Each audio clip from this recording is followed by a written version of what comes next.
പിന്നെ ഈ ഒരു ഫോട്ടോ ഇത് ഭയങ്കര നമ്മൾ ശരിക്കും പറഞ്ഞാൽ ചർച്ച ചെയ്യേണ്ട ഒരു സംഭവമാണ്. ഈ ഒരു ഫോട്ടോയിൽ കാണുന്ന പോലെ അതായത് കഴിഞ്ഞ മത്സരത്തിൽ എന്ത് ഇത് മെസ്സി ബെഞ്ചിലായി, അല്ലെങ്കിൽ കഴിഞ്ഞ കുറച്ച് മത്സരങ്ങളായിട്ട് മെസ്സി ബെഞ്ചിലാണ്. അപ്പൊ ഈ 4-3 ഇട്ട പോസ്റ്റിൽ അവരടിയിൽ ക്യാപ്ഷൻ ആയിട്ട് കൊടുത്തിട്ടുണ്ടെന്ന് പറഞ്ഞാൽ reminder to everyone who needs it who needs it reminder to everyone who needs it even the best of the best sometimes get benched. അതായത് ബെസ്റ്റ് ആയിട്ടുള്ള പ്ലേയേഴ്സ് പോലും എന്താവണം ബെഞ്ചിൽ ഇരിക്കപ്പെടും എന്നാണ് പറഞ്ഞിട്ടുള്ളത്. ബെസ്റ്റ് ആയിട്ടുള്ള പ്ലേയേഴ്സ് പോലും എന്താണ് ബെഞ്ചിൽ ഇരിക്കപ്പെടും.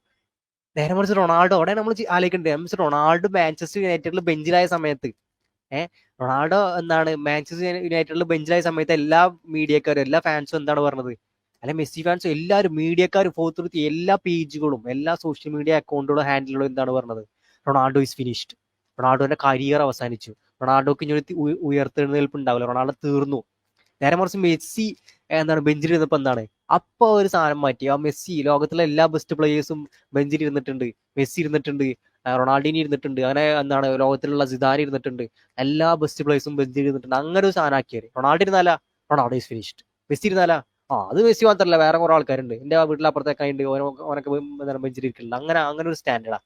അതിനെ പറ്റി എന്താ പറയുക മീഡിയയുടെ ഈ ഹിപ്പോക്രസിനെ കുറിച്ചിട്ട്? ഇത് വളരെ കറക്റ്റുള്ള കാര്യമാണ്. കാരണം 2021 അതായത് തിരിച്ച് യുവന്റസിൽ നിന്ന് റൊണാൾഡോ യുണൈറ്റഡിലേക്ക് വരുന്ന ഒരു ടൈം ഉണ്ടായിരുന്നു. ആ ഒരു ടൈമിൽ ഫസ്റ്റ് സീസണിൽ ഏറ്റവും മികച്ച പെർഫോമൻസ് എടുത്ത് 26 ഗോള് സീസണിൽ ഇംഗ്ലീഷ് പ്രീമിയർ ലീഗ് സ്കോർ ചെയ്തിട്ട് ജോയിന്റ് ടോപ്പ് സ്കോറർ ആയതിനു ശേഷമാണ് പിന്നെ രണ്ടാം സീസൺ ഒരു സ്റ്റാർട്ടിങ്. ആ ഒരു ടൈമിലാണ് റൊണാൾഡോ തന്റെ മകളുടെ വയ്യായിക കാരണം ഒരുപാട് പ്രീ സീസൺ മത്സരങ്ങൾ മുടങ്ങി. അതിന്റെ ശേഷമാണ് റൊണാൾഡോ ബെഞ്ചിലിരിക്കാൻ തുടങ്ങിയത്.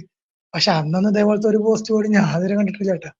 ഞാനെന്നല്ല ഒരു ഫുട്ബോൾ ഫാൻ ഇതുവരെ കണ്ടിട്ടില്ല എന്നാണ് എനിക്ക് തോന്നുന്നത്. കാരണം ഇതേപോലത്തെ ഒരു പോസ്റ്റ് ഒരു മീഡിയയുടെ ഭാഗത്തുനിന്നും ഇതുവരെ കണ്ടിട്ടില്ല. അപ്പൊ ആ ഒരു ടൈമില് ഇതേപോലുള്ള ഒരു പോസ്റ്റുകൾ ഇറങ്ങിയിട്ടില്ല.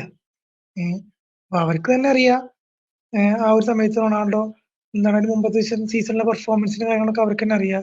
എന്തുകൊണ്ടാണ് റൊണാൾഡോ ബെഞ്ചിലായതെന്ന് അറിയാം. പക്ഷെ അതൊക്കെ അവിടെ മാറ്റി അന്ന് റിപ്പോർട്ട് ചെയ്യാത്ത മീഡിയ ഇന്ന് മെസ്സി ഒന്ന് ബെഞ്ചിൽ ഇരുന്നപ്പോൾ അത് റിപ്പോർട്ട് ചെയ്യാൻ ഇത്ര ആവേശവും ആഹ്ലാദം കാണിക്കണമെങ്കിൽ അതിന് ഒരു ഡബിൾ സ്റ്റാൻഡേർഡ് ഉണ്ട് എന്നല്ല നമ്മൾ മനസ്സിലാക്കേണ്ടത് ഫുട്ബോൾ ഫാൻസ്. അപ്പോ ഇതൊക്കെ അതിനുള്ള ഏറ്റവും വലിയ തെളിവുകളാണ്.